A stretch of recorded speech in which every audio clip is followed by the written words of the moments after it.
நீங்க சொல்லுங்க. நானே உங்கள்கிட்ட கேட்கிறேன், ராகுல் காந்தினால செய்ய முடியும்னு நினைக்கிறீங்களா ஐயா? அவர் எது வடக்கே, எது தெற்கே, எது கிழக்கே, எது மேற்கே தெரியாம ஏதோ ஒரு பக்கம் சுத்திட்டு இருக்கார். மு.க. ஸ்டாலின் ஐயா செய்வார் நினைக்கிறீங்களா? 37 மாசமா எப்படா தப்பிச்சு ஓடலாம் நல்லா உட்கார்ந்து இருக்கும்.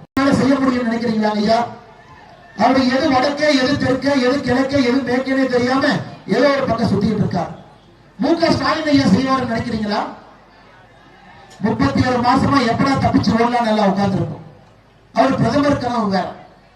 அரவிந்த் கெஜ்ரிவால் செய்வார் நினைக்கிறீங்களா? முடியாது.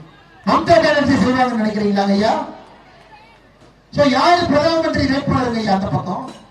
இந்த பக்கம் 10 ஆண்டுகளாக இருக்கக்கூடிய பாரத பிரதமர் நரேந்திர மோடி அவர்கள் மறுபடியும் உங்களுக்காக ஆட்சி செய்து நேர்மையான ஊழல் இல்லாத சமுதாயத்தை உருவாக்குவதற்காக பாடுபட்டு நல்லாட்சி கொடுக்கக்கூடிய பாரத பிரதமர் நரேந்திர மோடி அவர்கள் 3வது முறையாக உங்கள் முன்னால் நின்று கொண்டிருக்கிறார்.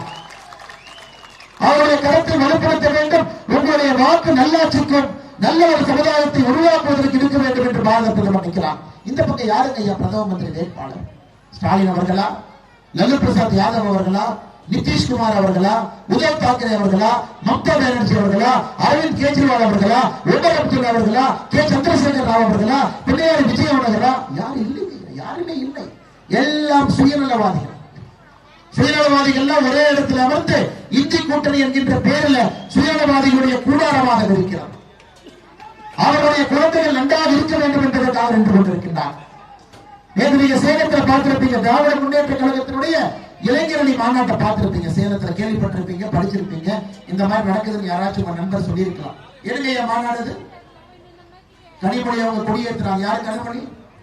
ஸ்டாலின் ஐயா அவருடைய சகோதரி. அந்த கொடியேற்றது யாரு பாக்குறா? ஸ்டாலின் ஐயா. கொடியேற்ற பிறகு மைக்கில் யாரு பேசுறா? உதயநிதி ஸ்டாலின், ஸ்டாலின் ஐயா பையன். அதை முன்னிருக்கையிலிருந்து யார் பார்த்துக்கிட்டு இருக்கா? ஸ்டாலின் ஐயா அவருடைய பேர குழந்தை உதயநிதி ஸ்டாலினுடைய பையன் இன்பநிதி ஸ்டாலின் முன்னிருக்கையிலிருந்து பார்க்கிறார். இதான் தமிழக அரசியல் ஐயா. காலத்திற்கும் நம்முடைய குடும்பம் இவர்களுக்கு கொத்தடிமைகளாக தமிழகத்தில் இருப்பதற்காகத்தான் நம்முடைய குழந்தைகளும் இளைஞர்களும் இருக்கிறாமா? ஒரே ஒரு குடும்பம் கோபாலபுரத்தில் பிறந்திருக்கின்றோம் என்கின்ற ஒரே ஒரு தகுதியை வைத்துக் கொண்டு தமிழகத்தை ஒரு ஊழல் மாநிலமாக மாற்றி, கடன்கார மாநிலமாக மாற்றி, இந்தியாவில் எந்த மாநிலமே 8,23,000 கோடி கடன் இல்லைங்க. நம்மதான் குடியார மாநிலமாக மாற்றிக் கொண்டிருக்கின்றார். எங்கே பார்த்தாலும் கூட 5,500க்கு மேற்பட்ட டாஸ்மாக் கடை. நம்முடைய சகோதரிகளும் நம்முடைய தாய்மார்களும் பல்லை கடித்துக் கொண்டு அமர்ந்திருக்கிறார். ஏன்னா அரசுக்கு வருமானம் வேறு, டாஸ்மாக் கடையை திறந்து வச்சிருக்காங்களா ஐயா? இவர்கள் நடத்தக்கூடிய சாராய ஆலை நன்றாக இருக்க வேண்டும் என்பதற்காக இந்த டாஸ்மாக் கடையை திறந்து வச்சிருக்கிறார்.